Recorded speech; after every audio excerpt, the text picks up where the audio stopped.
За сайн байцгаана уу. Ажил мэргэжлийн чиг баримжаа олгох, ажил зуушлах үйлчилгээний мэргэжсэн зөвлөх бэлтгэх сургалтын хөтөлбөр суур уур чадвар. За энэ хичээлийн агуулга нь ажил мэргэжлийн баримжаа олгох үндсэн үзэл баримтлал, зөвлөх үйлчилгээний суур ойлголтууд. Сэдэв 1-1-т ажил мэргэжлийн баримжаа олгох үндсэн үзэл баримтлал, сэдэв 1-2-т улс орнуудын мэргэжлийн чиг баримжаа олгож байгаа туршлага ба Монгол улс. Сэдэв 1-3-т ажил мэргэжлийн баримжаа олгох үйлчилгээний эрх зүйн орчин. Сэдэв 1-4-т ажил мэргэжлийн баримжаа олох үйлчилгээний институтчлал. Сэдэв 1-5-т ажил мэргэжлийн зөвлөхийн ёс зүй. За сургуулийн зорилго нь энэ модулийн төгсгөл та дараах зүйлсийг танин мэдсэн байна. За 1-р ажил мэргэжлийн баримжаа олгох институтчлал. Түүний үе шат, үр нөлөө, ач холбогдлын тухай ойлголттой болох.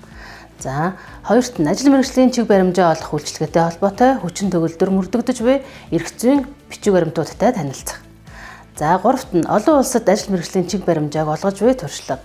4-т нь ажил мэргэжлийн зөвлөхийн баримтлах ёс зүйн тухай ойлголттой болох болно.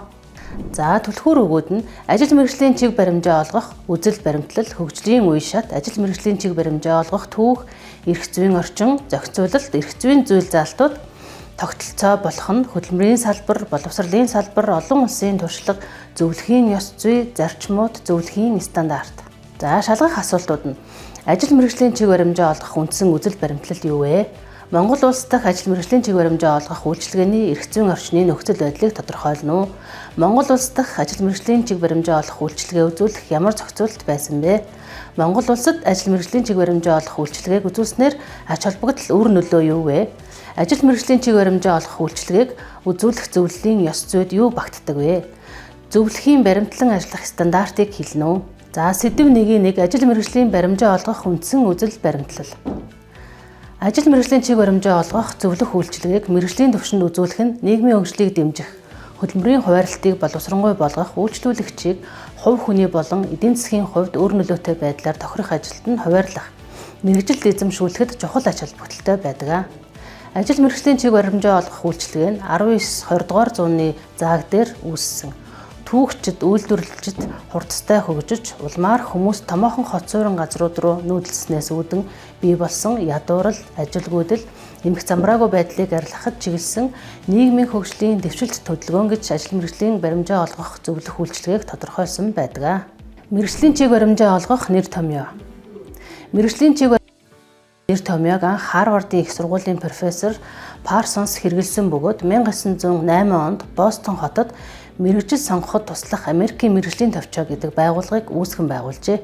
Энэ нь төрийн хөдөлмөр эрхлэлтийн товчоог байгуулах үндсэн суурь болсон бөгөөд Америкийн нэгдсэн улсад ажил мэргэжлийн зөвлөгөө өгөх анхны институт болсон юм а.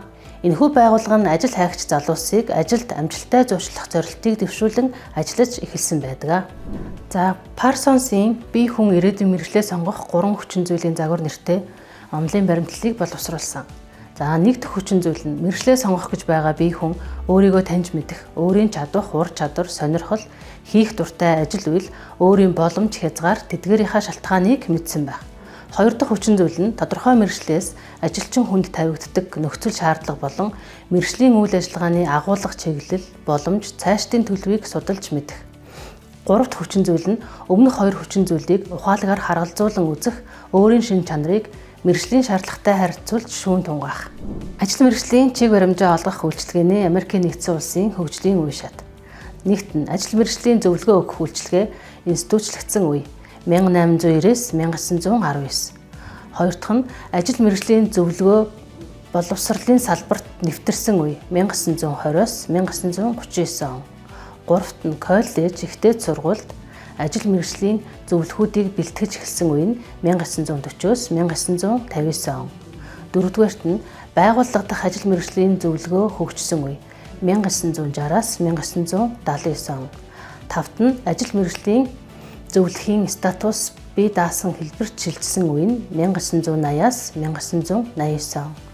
Зургаат нь ажил мэргэжлийн зөвлөгөөний шинэ эрен үе 1990 оноос одоо хүртэл. За ажил мэргэжлийн чиг баримжаа олгох үйлчилгээний агуулга нь ажил мэргэжлийн талаар мэдээлэл өгөх, сэтгэл зүйн шин чанарыг онцлох, мэргэжлийн тохирцыг үнэлэх, ажил мэргэжилд чиглүүлэх, ажил мэргэжлийн талаар зөвлөгөө өгөх, мэргэжилдээ дасан зохицоход нь туслах. Хандлага буюу карьер.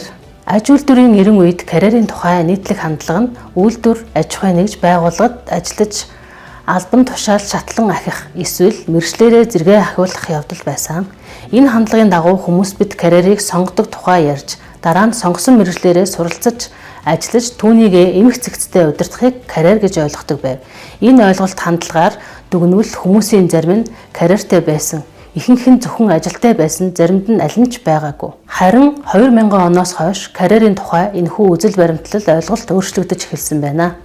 Мэдлэгийн хүрээ тэлж, инновац технологийн үйлдвэрлэлд нэвтрүүлэх явцад шинэ мэргэжил ажлын байрууд олноор бий болж байна.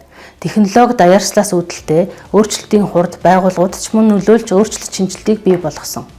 Ажлын нөхцөл илүү уян хатан байдалд шилжсэн. Бид үүнийг олон төрлийн ажил үүргүүд, цагийн ажил, кластераар ажиллах систем шилжснээр харж болно. Мөн COVID-19 цар тахлаас хойш офисоос ажилладаг нэлээдгүй ажил үүргийн агуулга өөрчлөгдсөнийг бас дурдж болох юм аа.